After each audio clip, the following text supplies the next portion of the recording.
Welcome to Andhraprabha. నేను Varun. Middle east లో మరోసారి యుద్ధ మేఘాలు కమ్ముకుంటున్నాయి. అమెరికా ఇరాన్ మధ్య వార్ కొత్త మలుపు తిరిగింది. అమెరికా దాడులకు ప్రతీకారంగా ఇరాన్ భారీ స్థాయిలో క్షిపణులను డ్రోన్లతో ప్రతీకార దాడులు చేస్తుంది. దీంతో గల్ఫ్ దేశాలన్నీ ఉధృతంగా మారాయి.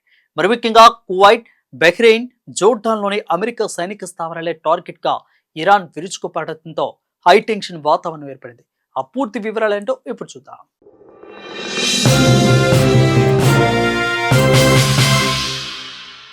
అమెరికా ఇటీవల ఇరాన్లోని సైనిక స్థావరాలు, రాడార్ కేంద్రాలతో పాటు క్షిపణి నియంత్రణ వ్యవస్థలపై వైమానిక దాడులకు పాల్పడింది. ఈ దాడులు ఇరాన్కు భారీ నష్టం వాటిల్లిందని తెలుస్తుంది. అయితే అగ్రరాజ్యం దాడులు చేస్తే తాము ఎట్టి పరిస్థితుల్లోనూ కూడా మౌనంగా ఉండేది లేదని, అంతే స్థాయిలో తిరిగి దాడులు చేస్తామని ఇరాన్ ముందే హెచ్చరించింది. ఈ క్రమంలోనే అమెరికా సైనిక స్థావరాలే తమ టార్గెట్ అని స్పష్టం చేసింది. చెప్పినట్లుగానే ప్రతీకార దాడులు కొనసాగిస్తోంది.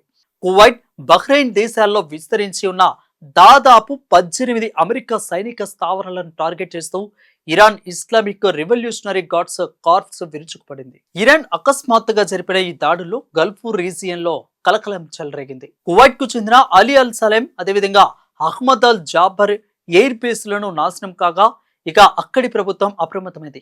దేశ ఎయిర్ స్పేస్ ను పూర్తిగా మూసివేసింది. విమానాలకు ఇతర ప్రాంతాలకు మళ్లించడం వంటి చర్యలు చేపట్టింది. ఇక అలాగే పౌరులను అప్రమత్తంగా ఉండాలని సూచించింది. ప్రత్యర్థుల క్షిపణులను గాల్లోనే కూల్చివేసేందుకు వీలుగా అధునాతన ఎయిర్ డిఫెన్స్ సిస్టమ్ ను యాక్టివేట్ చేసింది కువైట్ రక్షణ శాఖ.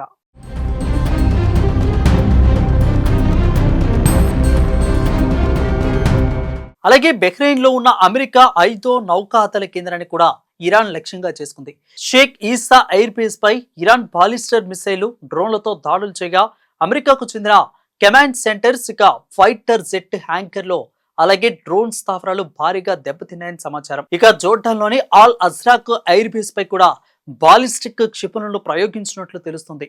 ఈ స్థావరంలో అమెరికా యుద్ధ విమానాలు, సైనిక సిబ్బంది ఉండడంతో ఇది వ్యూహాత్మకంగా కీలక ప్రాంతంగా పరిగణించబడుతుంది. ఈ నేపథ్యంలోనే ఇరాన్ బోర్డర్స్ కు ఆనుకుని ఉన్న పర్షియన్ గల్ఫ్ తీర ప్రాంత దేశాలన్నీ ప్రస్తుతం హై అలర్ట్ లోకి వెళ్ళాయి. కానీ ఈ దాడులు గల్ఫ్ దేశాల సార్వభౌమత్యానికి, ఇక అంతర్జాతీయ చమురు మార్కెట్ కు పెద్ద ముప్పుగా మారే ప్రమాదం ఉందని చెప్పాలి.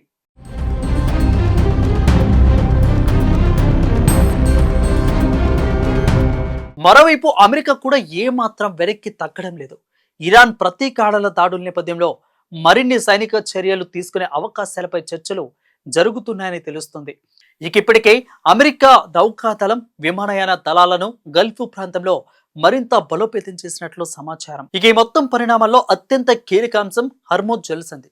ప్రపంచ చమురు రవాణాలో దాదాపు 20% ఈ మార్గం గుండా సాగుతుంది. ప్రస్తుత ఉద్రిక్తతల నేపథ్యంలో ఇరాన్ మరోసారి జలసంధిని మూసివేసే అవకాశాలను పరిశీలిస్తున్నట్లు ప్రచారం జరుగుతుంది.